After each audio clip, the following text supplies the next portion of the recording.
It doesn't matter. It all comes down to the price. All of it. We're talking about the Nothing Phone 3A, and I think despite whatever the spec sheet says, which will be interesting, and we'll talk about that, despite all that, it's going to come down to the price. So hear me out. Last year we had the Nothing Phone 2A, which was fantastic. It was easily the nicest mid-range phone I have experienced in a long time at that price. Now, over the course of the year, that phone went down to about $300, maybe $350, and at that price, it was an easy recommend. They had a great phone that had a 1.5-day battery life, a great software experience that improved with software updates, cameras that had consistent colors across the cameras, and good color science overall, not to mention great haptics and a great overall user experience in the Android flavor that they had. It wasn't about performance, it was about the user experience, and the user experience was great. Therefore, for the price, it was a no-brainer. Then came the Nothing Phone 2A Plus. They had a few changes. You had a slightly different color scheme, great, no one cares. You had a slightly overclocked processor, great, no one cares. But you had a much better front-facing camera. Okay, some people cared, but all of this came at a cost because the 2A Plus was now $400 to $450, which might not seem like much to a lot of people, but in that price range, that's a big step up. And that kind of made it a not so good value proposition, given that it started competing with other things on the one hand, and given that you get almost the same performance in every single way from the 2A at a significantly lower price. Now, picture this. You're taking the Nothing Phone 2A Plus, you're redesigning it. That's going to cost a little bit of money. Then you put a Qualcomm Snapdragon processor in it. That's going to cost a little more money. Then you put a slightly more addressable LED array on the back and maybe other little design flourishes that's going to cost a little bit more money each time you make a change. And then you put a periscope camera.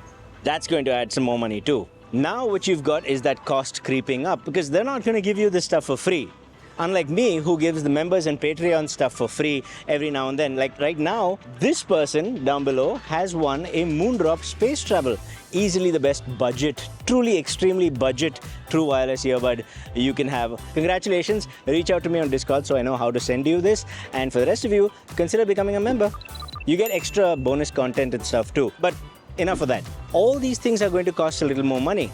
And if you take the $400, $450 price point and you add little bits of money over and over, you start creeping up to the above $500 price range. And at that point, you start competing with something like the Oneplus 13R, which I've reviewed on this channel. Go check it out. It's a very, very compelling mid-range phone. And look, I'm not saying they can't compete with the Oneplus 13R, but hear me out. All metal construction, 6,000 milliampere battery, a Snapdragon 8 Gen 3, so previous generation flagship processor, 2-day battery life, decent cameras. You get the idea, right? It's a very hard thing to compete against, the OnePlus 13R. And if they want to compete against, let's say nothing actually gives you similar specifications to the OnePlus 13R, how will they cut down on the cost? They don't have the volumes that OnePlus does to justify cutting costs, to get better prices. Now, I could be mistaken. Nothing has sold a lot of phones now. They're not the same company they were 2 years ago. They can confidently order a significantly more number of components and use those economies of scale to bring the price down. And if they do, then shout out to them. They can actually start getting competitive. But if they don't, and if they go past the $500 price point, it's going to get very difficult to compete against the OnePlus 13R and similar phones. But to be fair, they have differentiated themselves in some specific ways. It's not about outright performance. It's about the user experience. But then we've got to remember two things here. Number one, however good your user experience is pretty good across phones. And for most people in the mid-range segment, they will give it a thought. But if something's cheaper and is almost the same experience, they're going to go for that instead. The price is very, very important. And if something's the same price, but gives you more battery life and a previous gen flagship processor, then it's going to get really hard to compete. Which is why I think despite all these things that are going to look good on paper, nothing still needs to keep that price down. Now, if they don't want to keep the price down, if they want to sell it for about $500, then, well, they're going to have to really, really step up the game. And this is where I start becoming a little bit cynical. So hear me out, right? Periscope camera, great. Most telephoto cameras on most phones, many flagships also, they're not that great. They really aren't. The main sensor is just so much better. Sometimes it's better just to crop in using the main sensor rather than using the telephoto. Also, the one big issue I had with the previous mid-range offering, the 2A and the 2A Plus, is the same issue you're going to have in a lot of mid-range phones.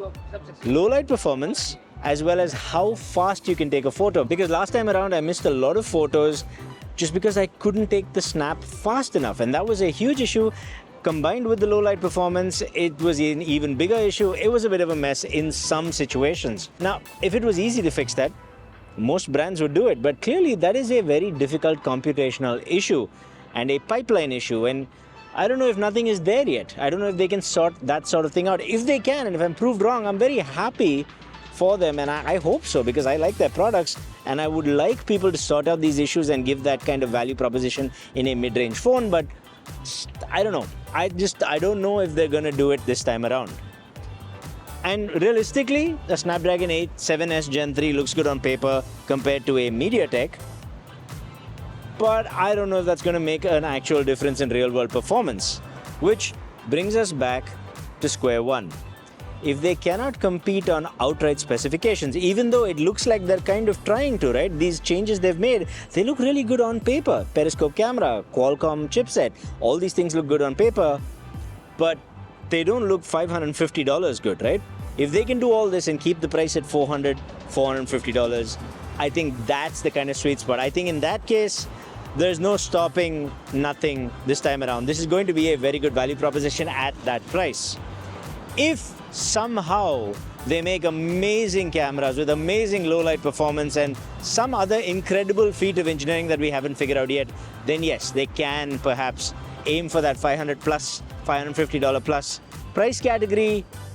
But if they are focusing on the mid-range segment, the Indian subcontinent, the African continent, the South American continent, for example, well, these are very price-sensitive markets. I haven't spoken about the design in this video because I know they want us to speak about it. It's kind of giving me Star Wars Death Star vibes. Is it giving you that? Industrial chic? Maybe. I don't know. What I will say is this. I am trying to wrangle a review unit from them. I'm talking to them. I'm trying to get a review unit. So maybe subscribe, maybe hit that like button and stay tuned, hopefully. Meanwhile, consider becoming a member because I'm giving away noise-cancelling headphones in the next giveaway. And I'll see you in the next one. Stay happy, stay peaceful, stay colorful. Namaste.